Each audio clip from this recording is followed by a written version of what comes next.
You're listening to the Grown and Growing Podcast with Sonia and Roberta.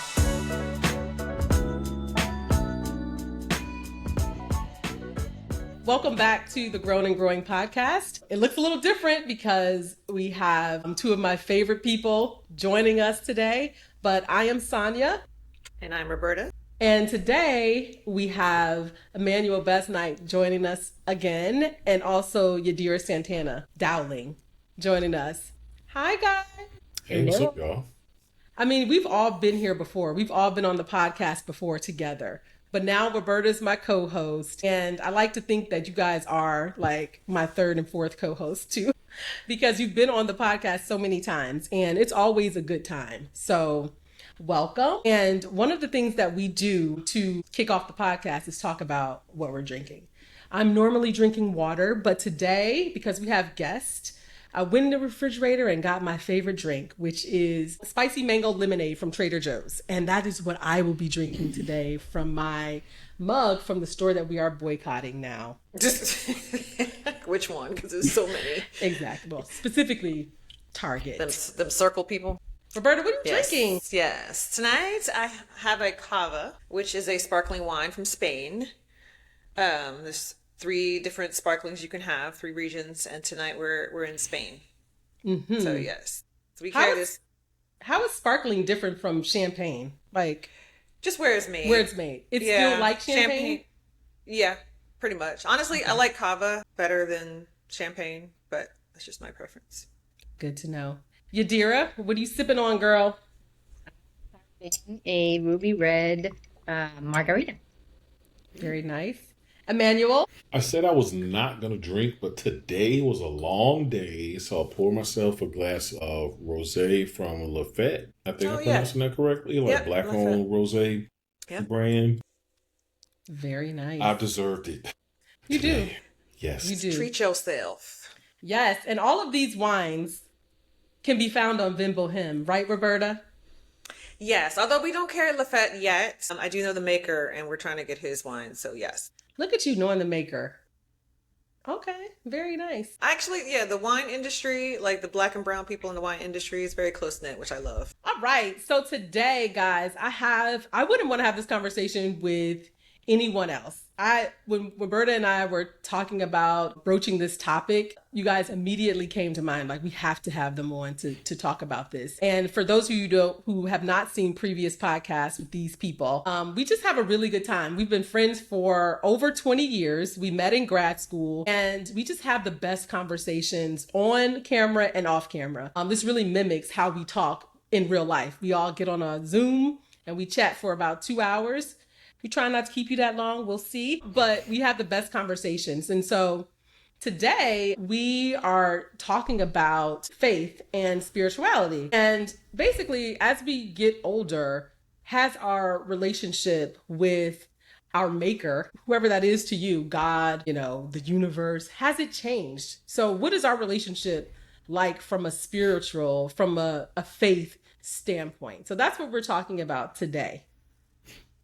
Yes. All right. So let's get into it. So we kind of framed the conversation, kind of beginning, middle, and end, starting with our origin story and like what we grew up in, what faith, if we grew up in a faith. So I kind of want to start out there and ask the group, what faith were you raised in, if you were, and then what's your personal connection to that, as a child or a young adult? So Sonia, let's start with you. So for me, growing up, church was a huge part of my life, right? It was huge.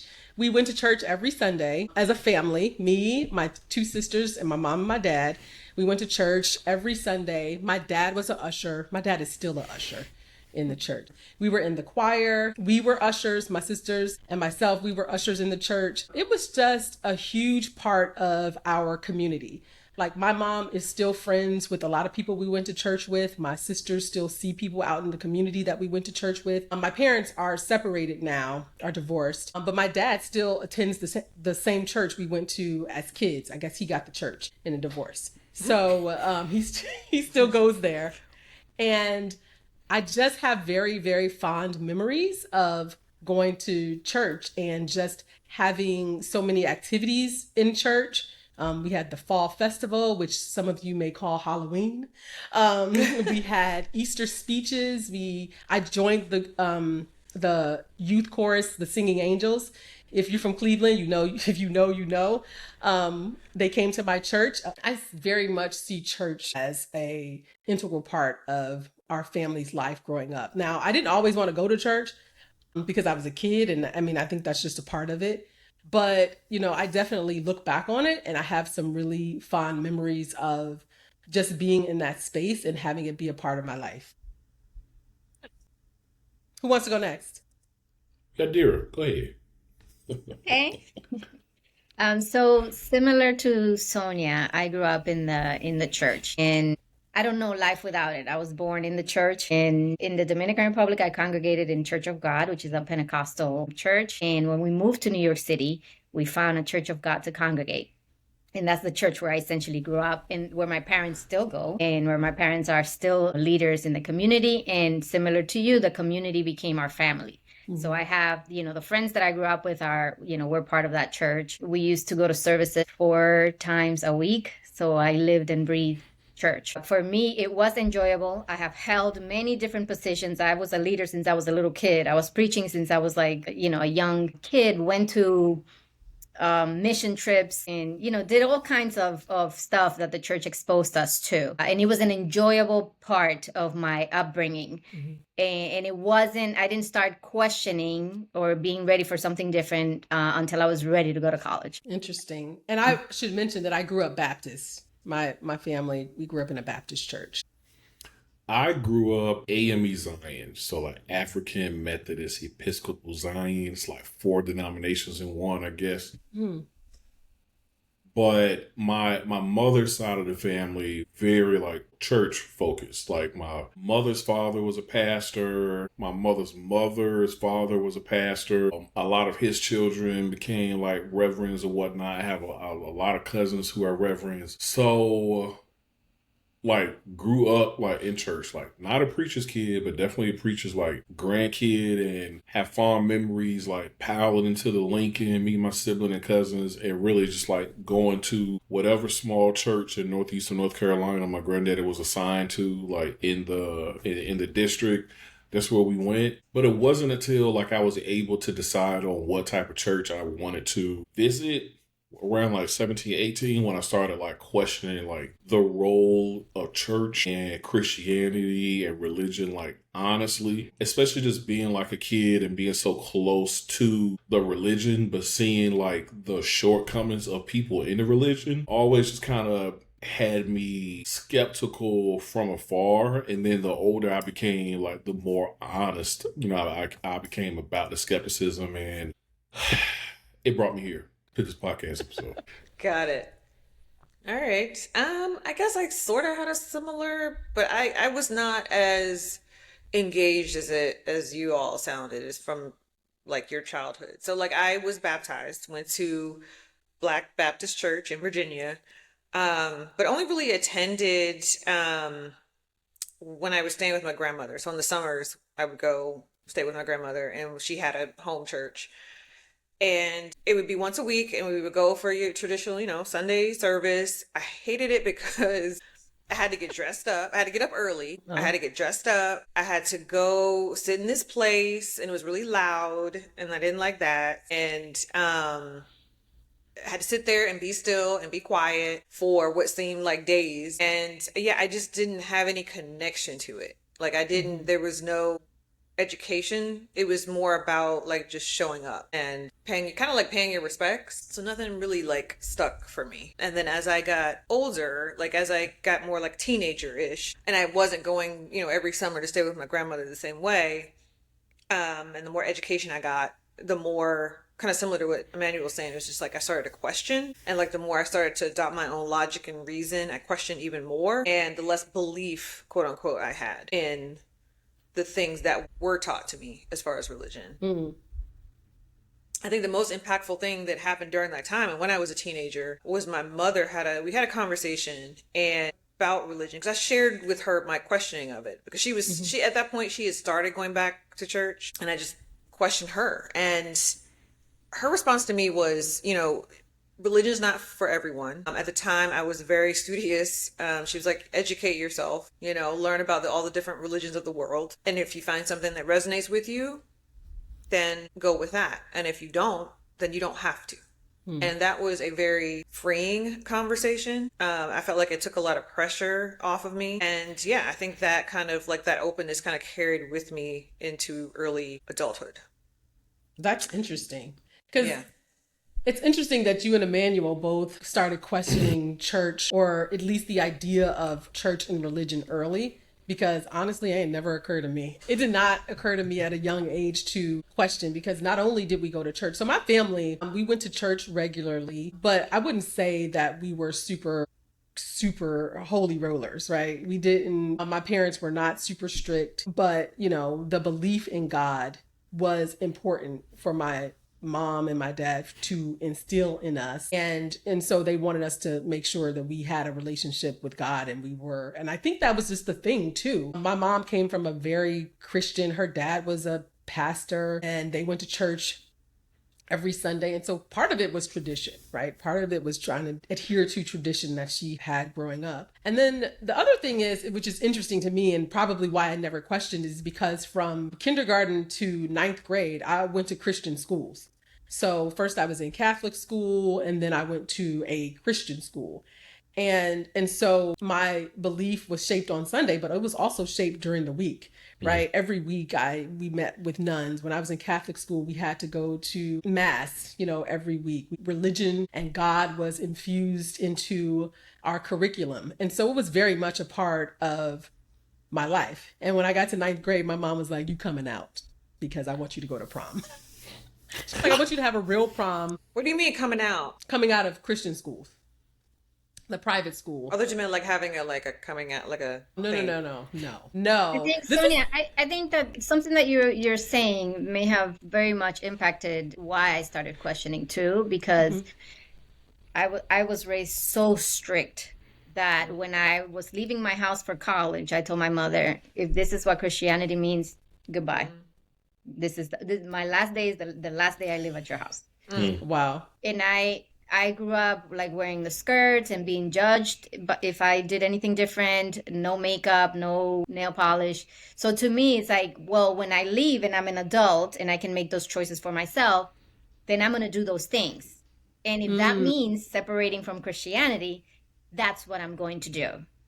And I think that definitely when you grow up that restricted, it forces you to be much more a critical thinker. You're right. Yeah, that's an interesting insight, because my mom, one of the reasons she wanted me to go to a public school is because she thought I was sheltered. She thought that I needed more experiences, fun experiences. The prom conversation sticks out to me because it's just funny. Yeah, so my mom wasn't strict, and because church was such a part of not just my immediate family, but also my extended family, it just never felt restrictive, right? It never felt like it was something that, I shouldn't want.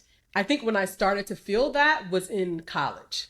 Yeah. College is when I first started to think, because I thought I was Christian, and then I got to college, I was like, well, dang, I am certainly not Christian. Because you just met people who were more immersed in the church and Christianity and religion. And I always wanted that balance. I wanted to go to the parties. I wanted to go to, Morgan would have this party called Get Jiggy. I wanted to go get jiggy. And I want to go to church too. Like, I want to do both. Yeah, exactly. And so it's interesting that, we all reach a point where, you start to question. I don't even know if I would call it questioning. I just was like, I just noticed that I wasn't as into, the Christian faith and going to church as other people were, as my friends were. But you were thinking for yourself, and to me, I feel like that's when religion counts. You know what I'm saying? Like if you're a child, you have no say so. Like you're basically indoctrinated into something and you're going along with it, and you're exposed to it enough to the point where you adjust. But because of that forced exposure at a young age, like when the older people get, the more distance they get from it, and they do have the room to ask questions. But then more importantly, they have the option to decide for themselves. And I feel like that's, for people who are Christians and who love being Christians, like they have decided to be Christians, like not necessarily being forced and restricted within it. And to me, I feel like that's the beauty of any religion. Like, when you get to a point in your life when you know that you need to be governed by a belief, and you feel drawn to a particular theology or framework that you connect to, and then you commit to that. But I feel like a lot of Christians and a lot of, Black and Latino Christians, like we never really got that choice. You know what I'm saying? Like to decide. And then unfortunately, by the time we mature and we start to analyze and cross-reference and compare and contrast more and more, there aren't as many good examples or clear benefits to be like a devout Christian, than there are. Like there are more cons than pros, like sometimes, depending on the day you wake up and who you listen to. So to me, it's all about getting to a point where you can make a decision for yourself and then like believing and acting accordingly. Yeah. And I think going to college for me was also a catalyst for me to start to look at religion, or at least Christianity, in a more thoughtful way. I mean, I went to a HBCU. You are getting a history lesson there that you did not get when you went to your high school. It's more in depth. It is solely focused on the Black experience. And when you start to learn that, you start to meet other people. That was another thing. I grew up in Cleveland, Ohio, and there's some diversity there for sure, but my world opened up going to college, and you met so many different people from so many different places. And it was just, I think when you commune with people who are different from you, you get to see that they're not the boogeyman or the thing that people have described to you that may have been negative. And so I think that also has a lot to do with it, in, having those perspectives brought to me about how, we came from Africa, but we're Christian and all these people are Christian. How we all become Christians? How did that happen? And just learning about the origins of that, I think, again, you're like, oh, okay, that's interesting. You start to take in that information and process it. I think my college experience helped me separate a relationship with God from religion.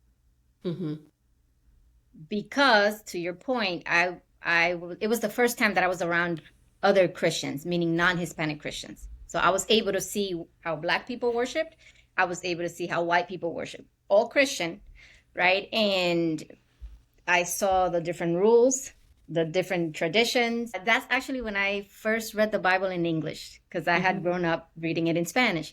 So at first it was difficult for me. Like I had verses memorized, and now I got to be like, wait, how do you say this? And I was able to see, this is what brought me back actually after I had left my house, is that I didn't need all these rules to have a relationship with God, that I could have that on my own.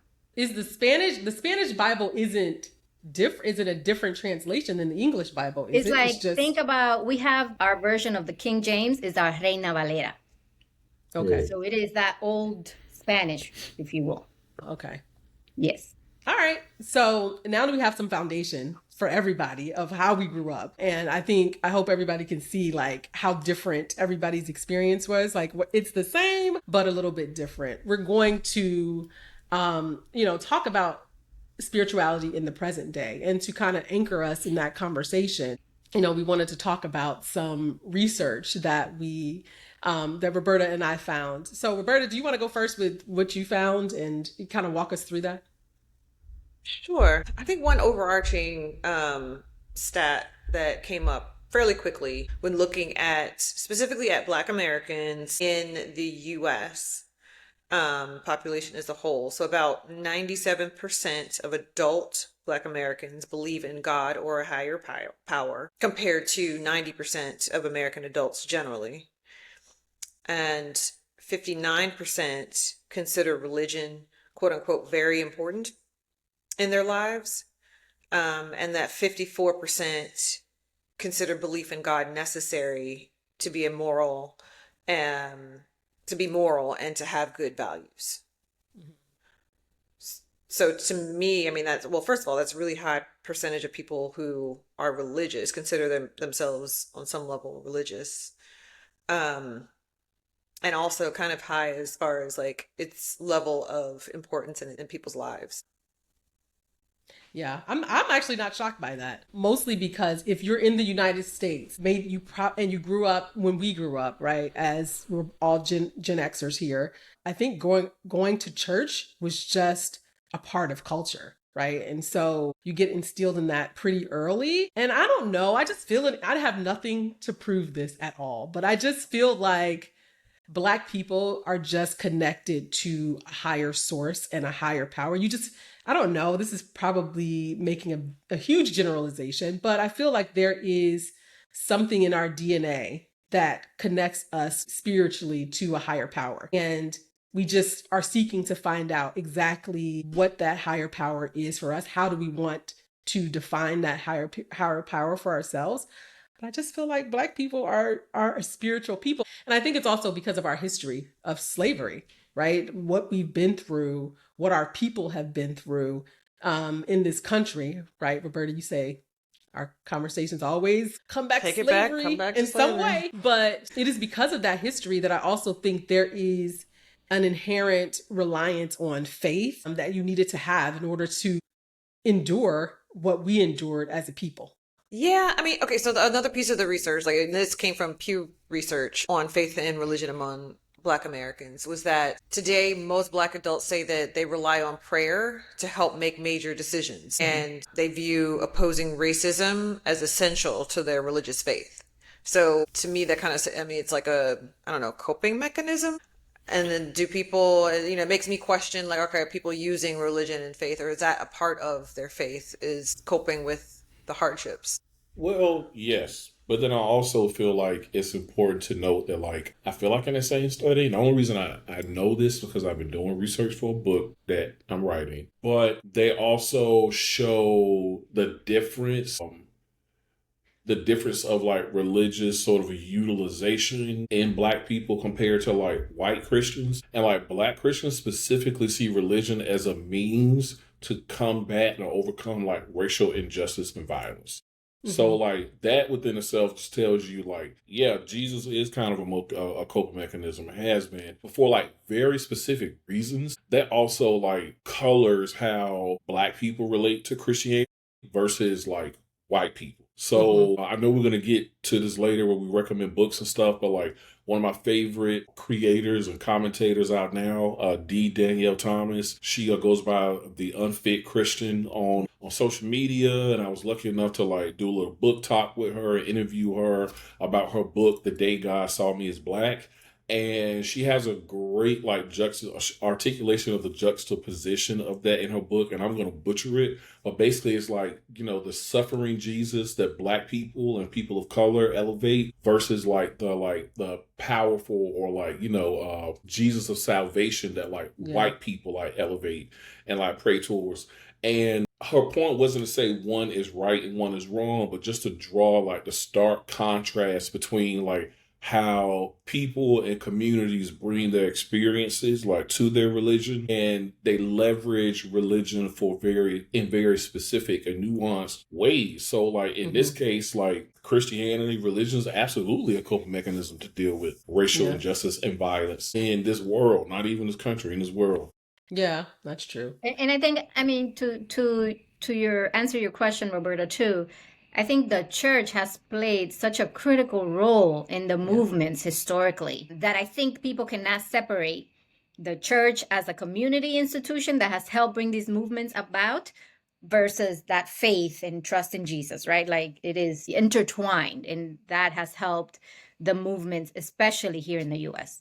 Yeah, that's exactly what I was going to say. I mean, when you think about the civil rights movement, most of those activities, most of the planning happened in the church, right? Centered around the church. The leaders came from the church. When they wanted to reach people, they went to the church. And so I think it is hard to separate, faith from the experience because they, like you said, Yadira, they are so intertwined. But it's also difficult to separate, like, it's very convenient to talk about religion and faith and spirituality for like large groups of people. But when you take it to like a individual perspective, it gets pretty tricky. And one of the very like worthy criticisms of the Black church is like it as an institution has done a very poor job of taking care of like the marginalized within marginalized communities. So like, I still remember days when women weren't allowed to be in the pulpit. Like that was very much a part of like the church that I grew up in. Like women probably still today. At some churches, absolutely. And like, you sure couldn't be like openly gay in a church. You know what I'm saying? Like, so there were like so many opportunities for the Black church specifically to rewrite and reconstitute an elevated version of Christianity. And it just kind of dropped the ball. So, in addition to the experiences that the church has been able to drive and create over the years, like there's also some very like valid criticisms of the institution of the Black church that I feel like we can't ignore. Yeah, and it's not just the Black church. And no, to me, it's church overall. That's right. Yeah. Well, I ain't been to a Korean church, so I don't know how they operate. So that's why I speak on that.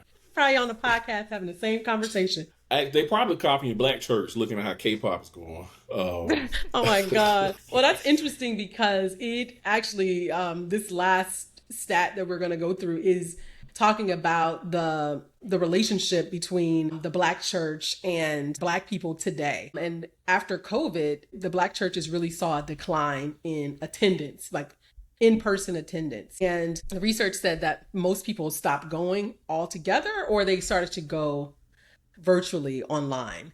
And another interesting fact from Pew Research, the same article, is that Black Americans are the most religious, non-religious group in the country.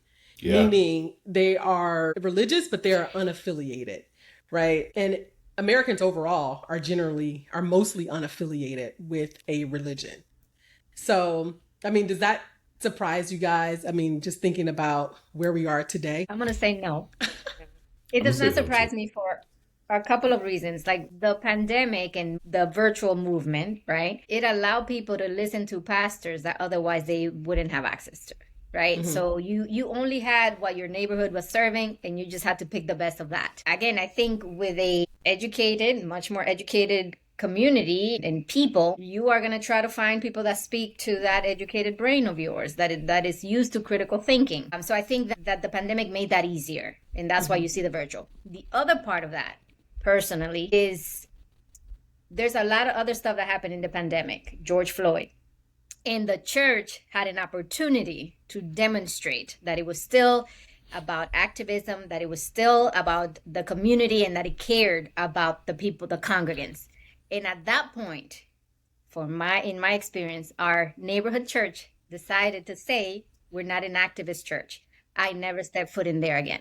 Wow. Right? And I was very discerning, and I have been since, to where do I take myself and my children to? Because if you're not an activist church, then I don't even understand your meaning of church, because that's not how I grew up, and that's not what I expect. And Jesus was an activist. So Correct. What are you talking about?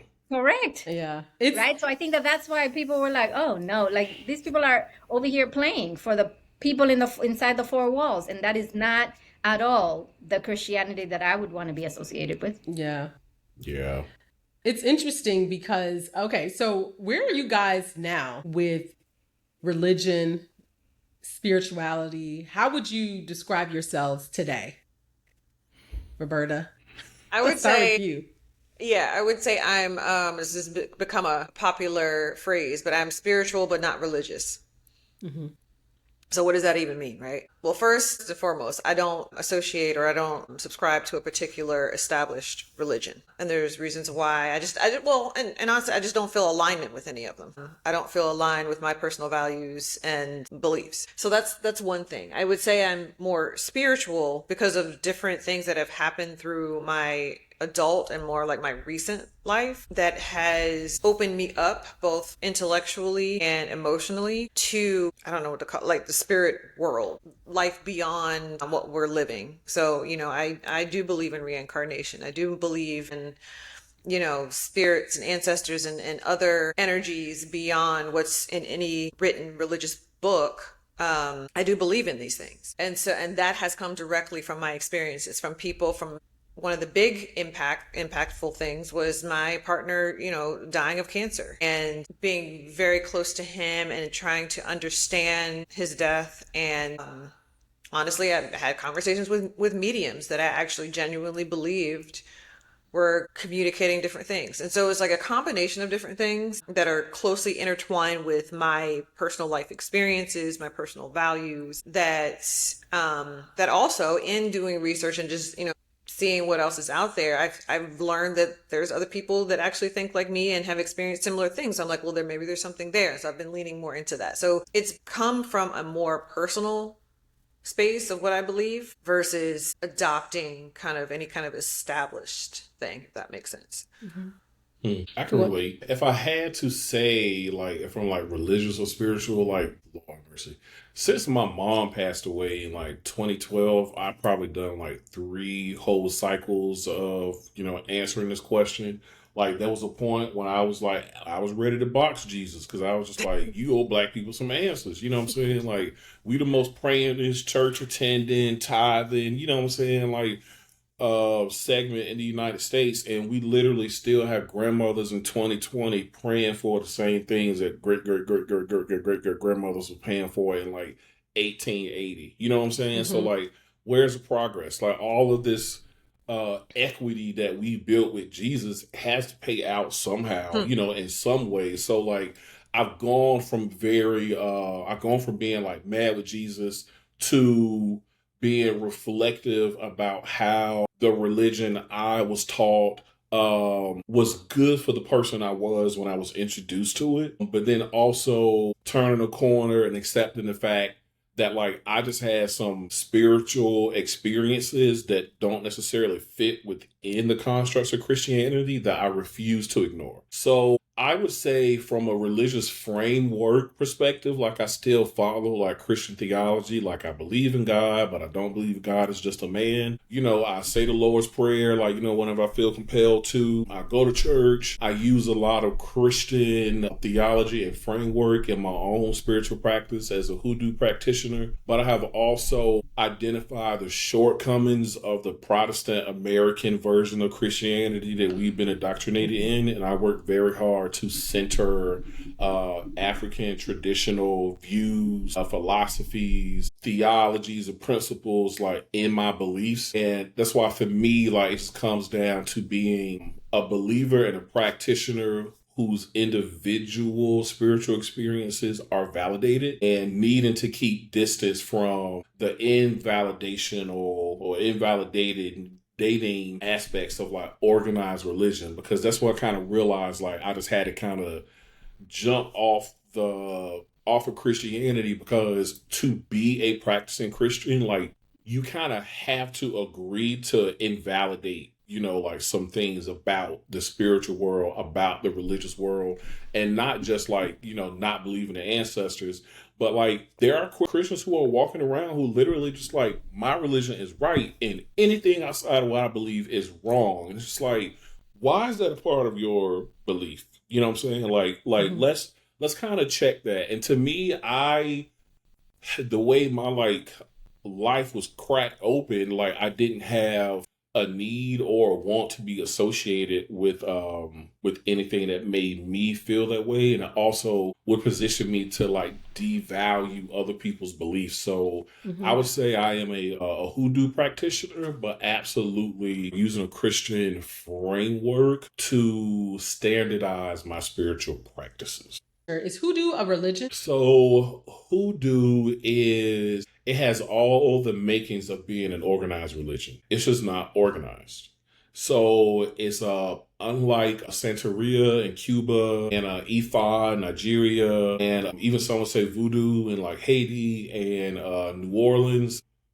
Hoodoo does not operate from having like, one priest or priestess, and like having like one house and like one like sort of governing body. And even that's not an apples to apples comparison, because there's a lot of room for interpretation within those sister religions that I mentioned too. But the only reason why I say hoodoo is not technically a religion is because like there's no governing body. You know what I'm saying? But to be a religion, I feel like you need like I forgot this, like some type of like essential of some tenet, like religious tenet. You need some like a mission, like you need very technical things for the United States of America to say this is a religion.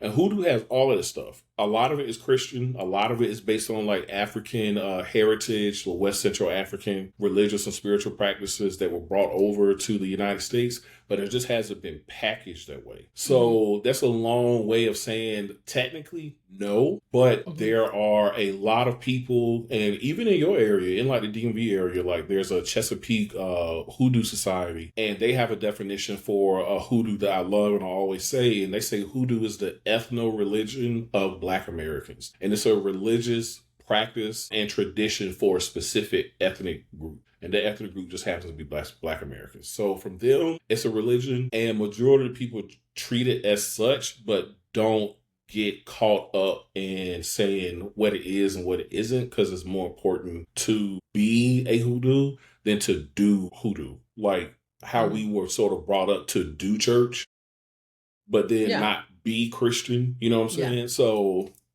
that. Okay. So I'm sure we'll dive more into that, but I want to give Yadira, how would you describe where you are presently? I would describe myself as being a red letter Christian, meaning I am a Christian guided by the words of Jesus primarily. And to me, that means that a message of love and being Christ-centered and being a living and breathing example of Christ's love here on earth is what is most important. It is what I teach my children and what I hope that they learn. That does not have to be learned or practiced inside a church. There are many ways that we expose and practice that in our household. And I should also say that my husband is a pastor. So we do, congregate. That is part of our lives too. But we are clear that that is only one aspect of Christianity, not the only. Mm-hmm. Okay, so for me, I feel like I am definitely in a transition period. In a lot of ways, I feel like I am in my infancy around Christianity. And I say that because I have so many questions. I definitely believe in the tenets of Christianity, that there is one God, that Jesus was here, he is the Messiah, that kind of thing. He died for our sins and all of that. I believe that. But I also have so many questions about why things happen the way that they happen. I don't know that I am keen on, finding a Baptist church, right? If I was to join a church, it would be non-denominational. I do not go to church regularly. And I'm be honest, it is something that I want to do. I want to go to church. I want to find a church home. It bothers me that my kids don't go to church, but I've been to a lot of churches and I just haven't found the church that I feel like I want to call home and raise my family there and have community with.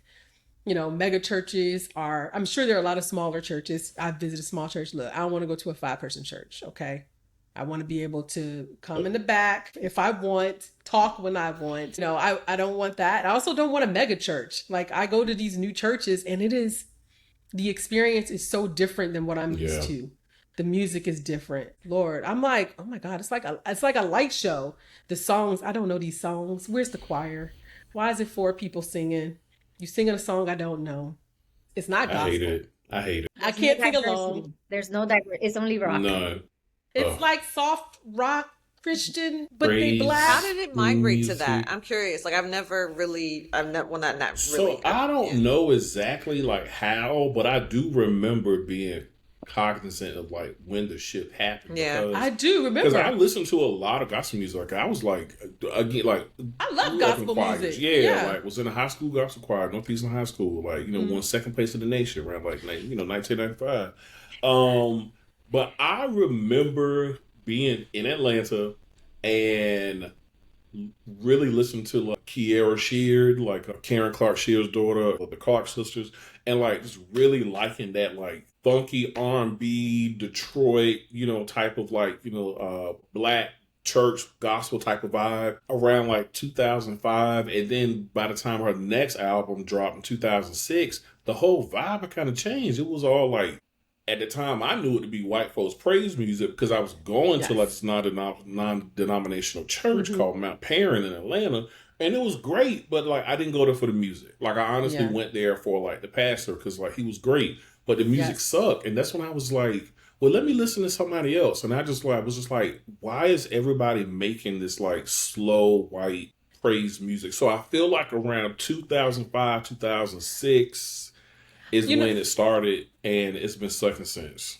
I just feel like they started off as the praise team. They were like the warm-up team, right? Before everybody got in the church. Yep. Right. Before the choir came out, before church started, they came out to warm up the crowd. And it was for them. And they sang. Yeah. And then they just slowly replaced the choir. Like, where the choir at? There's no choir marching in anymore. Now they are the people that sing. And so you notice that shift. And I think, and maybe it has something to do with those stats that we talked about earlier, where people are, kind of moving away from the church. So maybe because we had a youth choir, a men's choir. That's right. A women's choir, mass choir, senior choir. Yep. Right. We had all these choirs. And I guess if, people are moving away from the church, maybe you don't have time to go to 5 rehearsals. Right. And so I think that the combination of, having these praise team that can sing, they can sing, they're going to show up. It's only 4 of them. Right. They're going to show up versus having to have a full choir to fill Sunday. And so it probably transitioned just by way of, just not having enough people. But this actually raises a question for me about people turning away from the church or not going to church or going to virtual church even. Is there something lost in that? Is there a sense of community that is lost in the Black community specifically when you don't have a place of worship, or when you're not going to, when you remove that entity from the culture in the way that it was? I think so. I mean, and I wasn't even that ingrained in the church. I think, but for me, it was more about community and safety and refuge. Mm-hmm. Like, those are the things that stood out for me from church when I was growing up. And I feel like we've lost a lot of that, a lot of the tradition, a lot of the community tradition. Yeah. For years. And even when I decided, like, okay, maybe religion's not a thing for me, but if it's your thing, great. My thing is whatever keeps the fellowship and the community and all those things tight, I'm all for it. Yeah. But I feel like even that has been lost.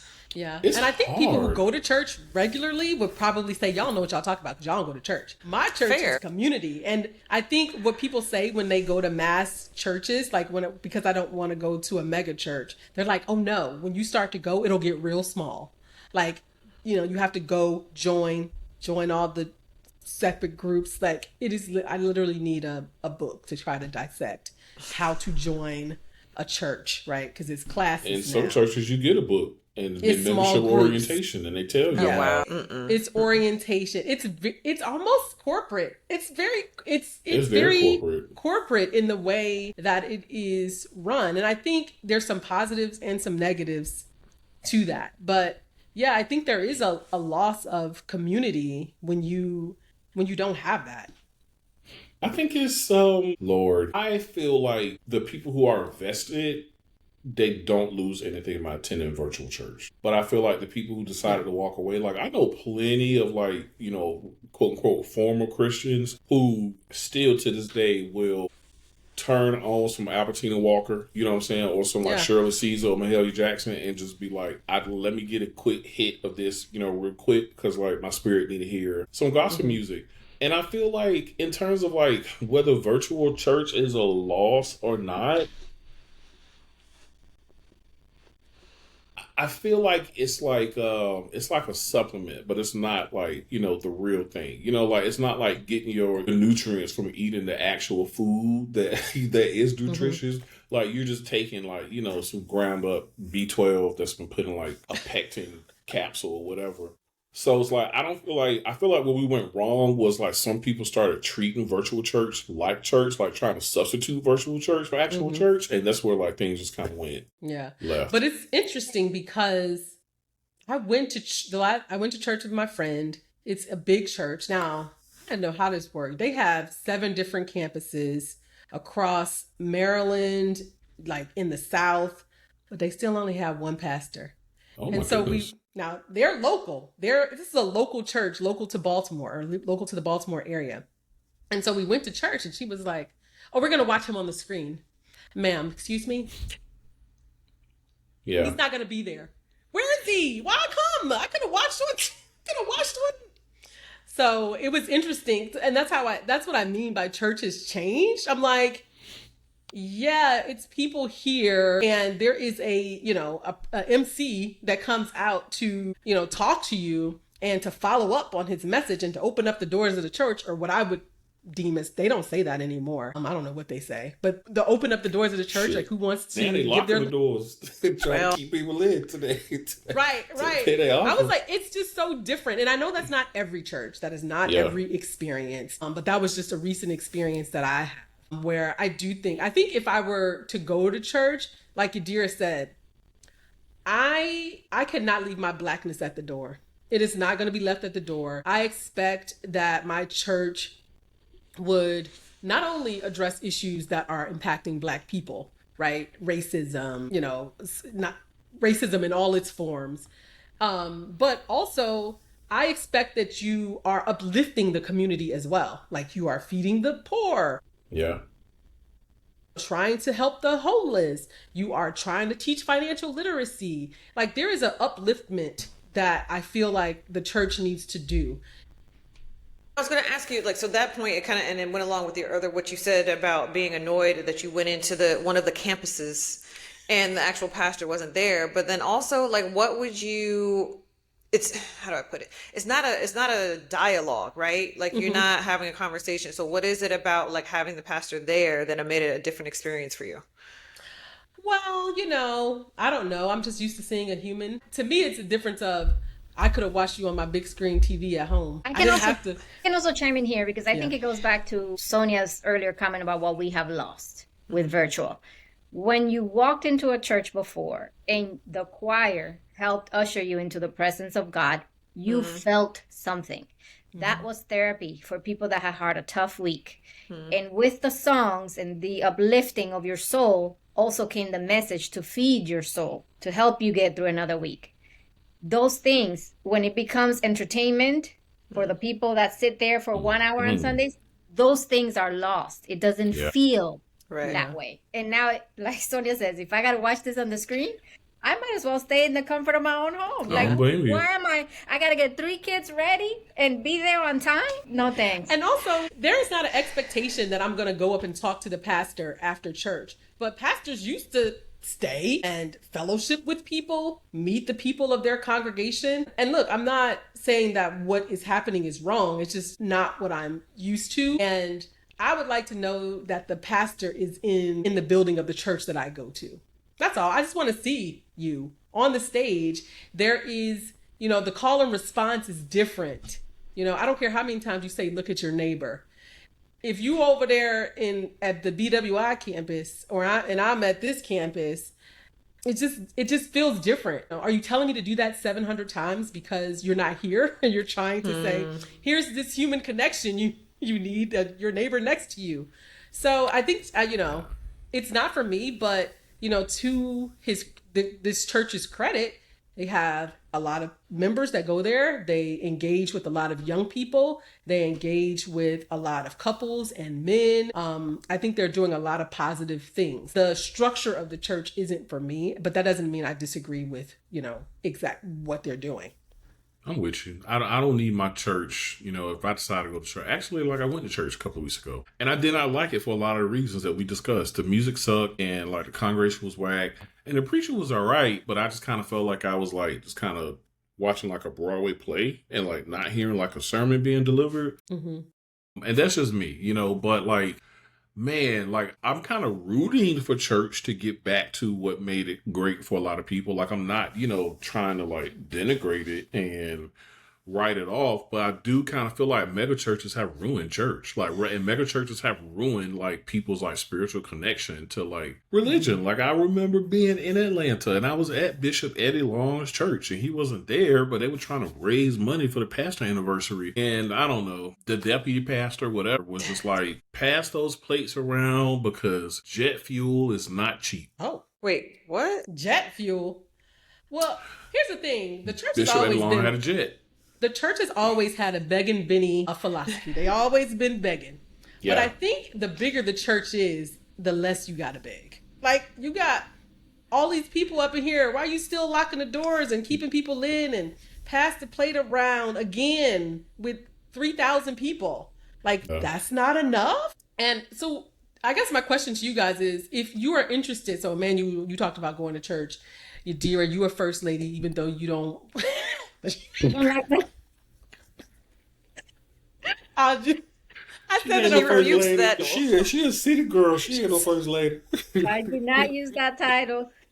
I did not need to be worshipped like that. So if you were interested in going to church, what kind of pastor, Emmanuel, you said make it good. What are you looking for in a pastor or a church or a church?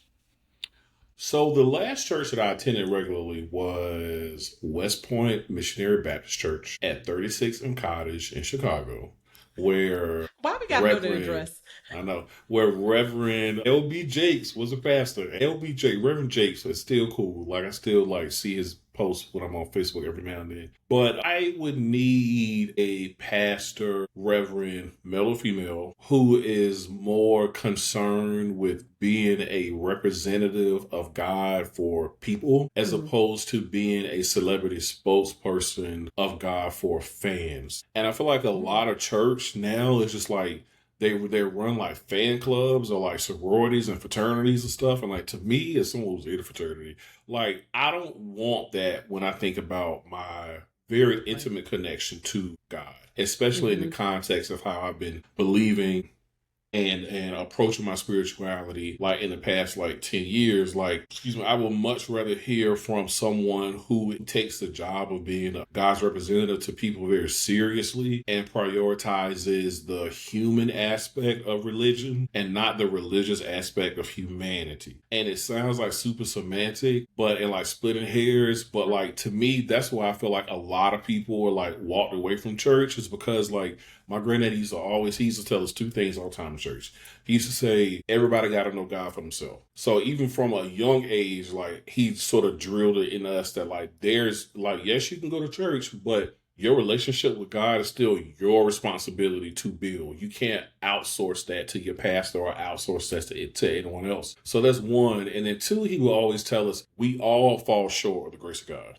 Like, we all do. And like, not we all used to, you know what I'm saying, or we about to, but like, it is like a constant stream of just like falling short of God's grace, but still being extended that grace anyway, because like, that's how grace operates. And I like the pastors who operate in that, you know what I'm saying, like type of like vein. Like, I don't need you. And I feel like it's kind of what we were talking about earlier in terms of like, you know, getting back to church or what made church great and all of this stuff. I need that type of like centerpiece, but also with the different elements of church that made it ritualistic and not just like an obligation, you know what I'm saying? And then to your dearest point, like, we need that choir because like, you know, and if you're seeing sinners, like, you absolutely understand the importance of like music and how it like sets the tone for like physical interaction with like the spiritual. I don't get that from a praise team. I'm sorry. I don't get that from pantomiming, you know what I'm saying? Like all of that, like church ballet stuff they be doing. Like, I don't get that. I just don't. I don't. Dancing. So praise dancing, yes. Like, you know, and I'm not praise dance. I'm not yucking anybody's, you know what I'm saying? Let the Spirit use you. Let the Spirit use you how it sees fit. But I feel like a church being a sum of all of its like parts, you know what I'm saying? Like complementing each other and like being purposefully integrated. I like that would get me back in church. So like, you know, a real ass nigga for a pastor, you know what I'm saying? Somebody who know what it's like That's like You want a LBJ. Ryan Coogler pastor? Yeah, I'm telling you, the last thing I always say, I remember is like from the church I remember attending in Chicago, where he said one Sunday, "I'm a Christian, but I ain't no punk." You know what I'm saying? And it's just like, I was like, I like that. You know what I'm saying? Like, because we're not turning cheeks over here. You know what I'm saying? Like, so like just off the top of my head, like those things would get me back into church like tomorrow. So I kind of want to take this in a slightly different direction, maybe a little bit, not entirely, but because I feel like, well, I kind of feel left out of the conversation because I just don't do church, but I do have in my life, God and my, faith and the things that I believe in that realm do take up a relatively large place in my life. It influences how I move through the world. It influences decisions I make from large to small. And so I kind of wanted to get into that a little bit more because I feel like what I'm taking away when I'm listening in this conversation is the role of community. Mm-hmm. And that part coming through loud and clear and is less about the faith and the God part. And so I want to kind of get into that a little bit more because I feel like that is kind of the equalizer, regardless if you're of any religion or spirituality or anything. It's just like, what is it in your personal life? And, how is whatever faith motivating you or making, helping you make decisions? Yeah. I think that I think my separation or me not going to church all these years, right? I think that God still plays a huge presence in my life, right? I write letters to God. When I journal, it's usually me asking God, here, God, here's all these things. Please give me some clarity. Please give me some direction. Please guide me. And I do think God talks to you. He talks to me, right? I don't know. He talked to y'all. He talked to me. God, I do feel like I hear God. Like, I don't know. It's just this knowing, right? It's either that voice or that thing that is either telling you that you are going in the right direction or that is telling you to have faith, or it's checking you in the moment. Like when you want to go left and he's like, you shouldn't be, you're right. I should, calm down and chill out for a little bit. I think when it comes, regardless of whether I go to church or not, I think there is a desire and a curiosity for me to read through the Bible again, to understand it for myself. And while I have this curiosity, it is a bit intimidating to think about reading the Bible from cover to cover. Yes. And so, but that is something that I want because I want to know, like the Bible, I've read the Bible going to a Christian school. I memorized the books of the Bible. People always have verses, but I've never actually sat down and read it from cover to cover. And I definitely haven't done that in the adult version of myself with my experiences, my wisdom, my questions. And there is a curiosity of what is going to be unveiled to me about God? Will some of the questions that I have about faith, about God and how he operates and how this world how this world operates, will some of that be answered, or will I walk away with more questions? And is this existence about questions? Because in my growing up now, being an adult, I think I used to see God as a authoritarian, like better do this to keep me in line. The whole God-fearing thing, that's just weird to me, but whatever. God-fearing, but now it's not so much God-fearing for me. And it used to be that you questioning God was a sin in itself and it was terrible and you could not do it. And it's like, well, then how do I get these questions answers? What am I supposed to do with this? Then why were we even given the ability to question if it's so wrong and child? Exactly. No. You bring in discernment. God gave us the ability to discern. And there's a part of me that feels like he gave us this discernment so that we can be closer to him, so that we can understand him, so we can ask the questions. Now, I don't know if I'm gonna get all the answers, but to Manuel's earlier point, it's like, well, why do you make me black and put me through all this? Like, what is it all for? Roberta, we talked about this in a previous episode where it's like, does everything happen for a reason? And I'm like, yes and no. But because there's so much suffering, I would hate that I can't find reason for with my human brain. And so a lot of the suffering is due to white people. So let's just take. Well, why did God make white people then? I mean, we need suffering. So the way my belief system is set up and the way I feel like my spirituality is very intertwined with my value system. Mm-hmm. And I strongly believe that all of this, like, we are here to evolve our souls. We are here to, and all these human experiences are here to test us. I kind of use the vernacular of, and for us to learn more about ourselves and each other so that our souls can evolve and grow. To what? To get closer to God, if you will. Mm-hmm. Energetically, I feel like we're already there. We're already a part of that. We're all like little disparate pieces of that whole. But I feel like, it's to the point where you're saying, like, what are we here for? Like, what are we doing? Is this all for a reason? Absolutely. It's not necessarily for us to fully understand. I don't think we should, or we'll ever. I don't think we could. I don't think our brains could even process. See, I don't know if I agree with that. Yeah, because and this is just, me party one, you know what I'm saying? Mm-hmm. I realize, and now like this new, like view of things is that religion is great for organized like actions and behaviors and like, rules and beliefs and stuff. Mm-hmm. What religion falls short, especially Christianity, in my experience, is that it's so focused on the collective and organized side of things that it completely ignores the personal and individualistic side of believing. And that's why today we have a lot of people who are just like, I'm not religious, but I'm spiritual.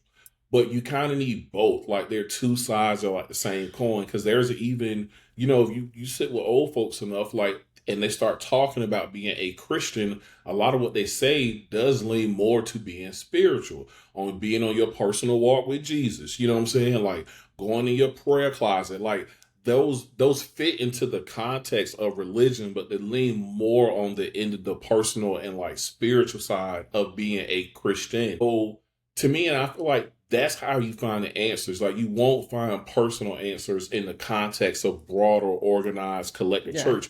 You may have the framework, you may have context, you may even have support, but the job for you as an individual is to go on that walk, yourself, and you have to stay in lockstep with whoever you pray to, like, to get the answers. And I feel like that's where a lot of us have fallen short due to how we've been indoctrinated into American Protestant Christianity, which is organized religion that answers all questions. And there is no proof of that whatsoever. I feel like organized religion answers no questions. Absolutely. I feel like all the answers are you'll find out in heaven. Yeah. and I think organized religion has made us scared of our own spirituality. I agree. Yeah. I agree. It's fear-based. Right. And we've been taught that there is the spirit realm, that you have your own connection, you have the ability to do that, right? This is the main difference between Catholicism versus Protestantism, That's right? But then when you start exploring and having those personal experiences that don't look like what they're supposed to look like in the church, then you're venturing out to something that is like, oh, that's not of God. This is why you can't watch Sinners. That's not of God. Right. That's right. Or you can't connect with the ancestors. That's not of God. Excuse me? This is all the spiritual realm, And I've been taught that I am capable of having this, spiritual side of me and spiritual relationship. So why should I be scared if my entity is my God that protects and is all-knowing and is all-powerful? Yep. Yeah. It's interesting because I had a conversation about that today, about spirituality. And, I think a lot of what we've been talking about has been centered around faith, right? But when we talk about spirituality, what does that mean to you? Like, what is that inclusive of? We know God is there, but what else is there that you are including in that spiritual definition? We tackled this question and more when part 2 drops next Tuesday. Until then, thanks for joining us.